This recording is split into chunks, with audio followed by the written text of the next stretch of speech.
AP అసెంబ్లీలో CM Chandrababu Naidu మాట్లాడుతున్నారు. Live దర్శనం. కేంద్రం గాని అందరికీ మీకు చేసే అవకాశం ఉందని చాలా స్పష్టంగా తీర్పు ఇచ్చారు. దానిపైన వన్ మ్యాన్ కమిషన్ వేయడం, గ్రూప్ ఆఫ్ మినిస్టర్స్ని నియమించడం, వారందరూ ఆలోచించిన తర్వాత మొన్నే క్యాబినెట్లో కూడా ఒక నిర్ణయం చేశాం. ఈ నిర్ణయం చేసిన దాని వెనకాల దిశ ఎన్నికలప్పుడు కూడా ఎన్డీఏ కూటమి వర్గీకరణకు కట్టుబడి ఉందని చాలా స్పష్టంగా చెప్పాం. చెప్పిన మాట ఈరోజు నిలబెట్టుకోవడానికి ఆ వేదిక. అదే సమయంలో దిశ ఇక్కడ మనం ఒకసారి చూస్తే ఇంకా ఇప్పుడే మిత్రులు పవన్ కళ్యాణ్ గారు కానీ కొంతమంది మెంబర్లందరూ అడిగారు. ఒక విషయం చూసినప్పుడు బుడగజంగం అది ఎప్పటి నుంచో వాళ్ళ సమస్య అయితే చాలా విచిత్రంగా అటు ఇటు సమైక్య ఆంధ్రప్రదేశ్లో ఉన్నప్పుడు కొన్ని రోజులు వాళ్ళు ఎస్సీలో ఉండడం, తర్వాత ఇది రావడం అన్నీ జరిగాయి. నేను కూడా అది ఎక్స్ప్లెయిన్ చేసి ఒక తీర్మానం చేసి కేంద్రానికి పంపించి కేంద్రం ఆమోదిస్తే మళ్ళీ మనం ఎస్సీల్లో ఏ గ్రూప్లో చేర్చడానికి అవకాశం ఉంది. అది చేర్చడానికి అన్ని విధాలా రెండోది అధ్యక్ష రిలీజ్ కానీ అదే మరి కొన్ని కులాలు కొన్ని జిల్లాల్లో ప్రధానంగా ఉన్నారు. ఈరోజు మాల సామాజిక వర్గం ఈస్ట్ వెస్ట్ గోదావరి జిల్లాల్లో ఎక్కువ ఉంటుంది. ఇంకా కొన్ని జిల్లాలు అదే మరి నెల్లూరు కానీ ఈ జిల్లాలో ఎక్కువగా ఉన్నారు. ఇంకొక పక్కన మాదిగ సామాజిక వర్గం రాయలసీమలో కడప, కర్నూలు, అనంతపూర్లు ఎక్కువగా ఉన్నారు. ఇప్పుడు మనం ఏదైతే సెన్సస్ ఒకసారి చూస్తే రెల్లి అంతా కూడా ఎక్కువగా విశాఖపట్నం, విజయనగరం ఆ ప్రాంతాల్లో ఎక్కువగా ఉన్నారు. అయితే ఈరోజు కమిషన్ వేసిన తర్వాత కమిషన్ ఇచ్చిన రిపోర్టు ఏదైతే 26 జిల్లాలు అయినాయి, ఈ 26 జిల్లాల్లో ఇది చేయాలంటే జనాభా లెక్కలు సరిగా లేవు కాబట్టి నేను రికమెండ్ చేయలేకపోతున్నాను. గవర్నమెంట్కి అధికారం ఉంది. 2026లో సెన్సస్ జరుగుతుంది. ఆ సెన్సస్లో వచ్చిన డేటా ఆధారంగా మీరు జిల్లా వారీగా కేటగరైజేషన్ చేసుకునే అవకాశం ఉందని చాలా స్పష్టంగా చెప్పారు. ఎన్నికల్లో కూడా మనం చెప్పింది జిల్లా వారీగా కేటగరైజేషన్ తీసుకొస్తామని చాలా స్పష్టంగా హామీ ఇచ్చాం. మళ్ళీ హామీ ఇస్తున్నా.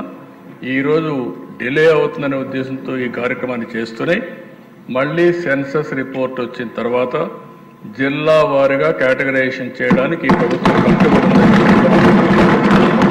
దానివల్ల రిలీజ్ కూడా వచ్చే అవకాశం వస్తుంది.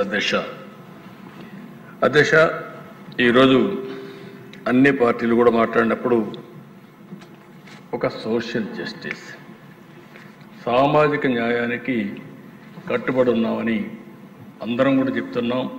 అన్ని పార్టీలు ప్రయత్నాలు చేస్తున్నాయి, ఏ కొద్ది పార్టీలు తప్ప.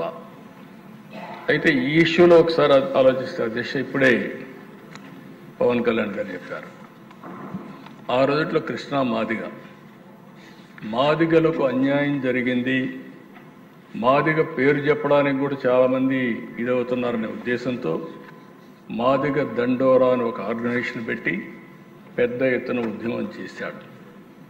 ఆ ఉద్యమం చేసిన ప్రదేశ నేను ముఖ్యమంత్రిగా ఉండడం, వాళ్ళ సమస్యలని చూసిన తర్వాత అనేక సార్లు మాట్లాడిన తర్వాత ఆల్ పార్టీ మీటింగ్స్ కూడా పెట్టుకొని అన్నీ చర్చించిన తర్వాత వారు చేసే డిమాండ్ సబబుగా ఉందనే ఉద్దేశంతో 10/9/96 మీరు కూడా ఆ రోజు పార్టీలో ఉన్నారు అధ్యక్ష. ఆ రోజు జస్టిస్ రామచంద్రరావు కమిషన్ వేశాం. జస్టిస్ రామచంద్రరావు కమిషన్ వేస్తే వీరు రాష్ట్రమంతా తిరిగి మొత్తం అధ్యయనం చేసి మాల సామాజిక వర్గం, మాదిగ సామాజిక వర్గం, ఆది ఆంధ్ర, అదే మరిగా వీళ్ళందరి రెల్లి ఇవన్నీ కూడా చూసిన తర్వాత 4 కేటగరైజేషన్ కింద ABCD కేటగరైజేషన్కి ఆ రోజు మొగ్గు చూపించారు అధ్యక్ష. 28/5/97న వారు రిపోర్ట్ ఇచ్చారు. ఆ రిపోర్ట్ని బేస్ చేసుకుని మార్చి 98లో national commission for SC scheduled caste కమిషన్కి పంపించాం. అది కూడా వారు కన్సల్ట్ ఇవ్వాల్సిన పని లేదు, ప్రభుత్వం కన్సల్టేషన్ చేయాల్సిన బాధ్యత ఉందని చెప్పి ఆ రోజైతే పంపించాం. అది అయిన తర్వాత జూన్ 1999లో ఆర్డినెన్స్ ఇష్యూ చేశాం. 2/5/2200లో ఆ రోజు యాక్ట్ కూడా తీసుకొచ్చాం. అది కూడా మీరు చూస్తే ఏదైతే rationalization and reservation act 2000 Andhra Pradesh scheduled caste అని చెప్పి యాక్ట్ కూడా తీసుకొచ్చాం. అదే సమయంలో ఎప్పుడు కూడా ఈ దేశంలో కొన్ని ఛాలెంజెస్ వస్తూ ఉంటాయి. ఏదైతే యాక్ట్ వచ్చిన తర్వాత నవంబర్ 2000లో హైకోర్టులో ఛాలెంజ్ చేశారు. నవంబర్లో అయితే హైకోర్టు కూడా దీన్ని అప్హెల్డ్ చేస్తూ ఇది కరెక్ట్గా ఉందని చెప్పి జడ్జిమెంట్ ఇచ్చారు. అదే మరిగా నవంబర్ 2004లో మళ్ళీ సుప్రీంకోర్టుకి వెళ్ళారు. సుప్రీంకోర్టుకి వెళ్ళినప్పుడు వారు అక్కడ చెప్పింది ఆ రోజుట్లో ఏదైతే వయలేషన్ ఆఫ్ ఆర్టికల్ 341(2) ఓన్లీ పార్లమెంట్కే అధికారం ఉంది అని ఒకటి, రెండోది ల్యాక్ ఆఫ్ లెజిస్లేటివ్ కాంపిటెన్స్ అని, మూడోది వయలేషన్ ఆఫ్ ఆర్టికల్ 14 అని చెప్పే ఉద్దేశంతో దీన్ని కొట్టేశారు అధ్యక్ష. అయితే 10/12/2004 ఆ రోజు కాంగ్రెస్ గవర్నమెంట్ ఉంది. ఆ రోజు వీళ్ళు ఒక అసెంబ్లీలో ఒక తీర్మానం కూడా పాస్ చేసి మళ్ళీ పంపించారు అధ్యక్ష. This house had passed resolution on 22nd April 1998 for categorization scheduled caste as recommended by Justice Ramchandraju Commission. In view of the recent Supreme Court judgment, the House resolves to recommend to the Government of India to take up the matter in the parliamentary పంపించారు. కానీ అప్పట్లో అది చేయలేకపోయారు అధ్యక్ష.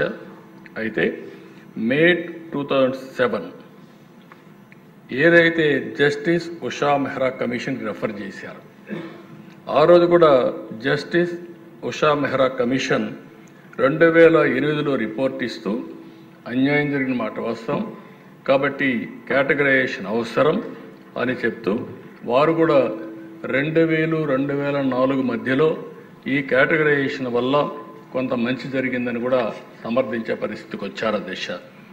అది అయిన తర్వాత అధ్యక్ష మళ్ళీ ఇటీవల కాలంలో జస్టిస్ చంద్రచూడ్ నాయకత్వంలో 7 మెంబర్ జడ్జి బెంచ్ డిస్కస్ చేశారు అధ్యక్ష. అది డిస్కస్ చేసి మొన్నే జడ్జిమెంట్ ఇచ్చే పరిస్థితికి వచ్చారు. అది వచ్చిన వెంటనే మళ్ళీ అన్ని రాష్ట్రాల్లో కదలికి వచ్చింది. మనం కూడా 15/11/2024 ఆర్ఆర్ మిశ్రా కమిషన్ వేసాం. ఆయన 27/11/2024లో ఛార్జ్ తీసుకున్నారు. 13 జిల్లాలు తిరిగారు. హెడ్ ఆఫ్ ది డిపార్ట్మెంట్స్తో మాట్లాడారు, సెక్రటరీస్తో మాట్లాడారు, ఎమ్మెల్యేస్తో మాట్లాడారు. అందరితో చర్చించిన తర్వాత కూలంకుషంగా ఒక రిపోర్ట్ ఇచ్చారు. ఆ రిపోర్టు 10/3/2025లో ఆయన రిపోర్ట్ ఇచ్చారు అధ్యక్ష. ఈ రిపోర్ట్లో అధ్యక్ష 59 కులాలు ఉన్నాయి.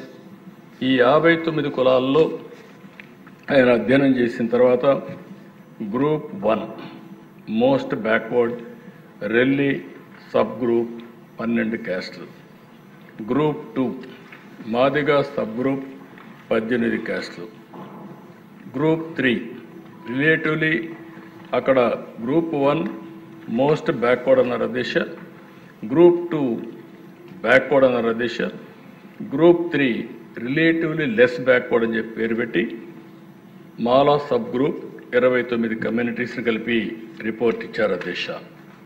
ఈ రిపోర్ట్ ప్రకారం అధ్యక్ష ఈరోజు మనం చూస్తే వారు ఇచ్చిన రిపోర్ట్లో గ్రూప్ ఏ మొత్తం చూసిన తర్వాత జనాభా బ్యాక్వర్డ్నెస్ మిగిలిన అన్ని చూసిన తర్వాత 1% రికమెండ్ చేశారు అధ్యక్ష. పాపులేషన్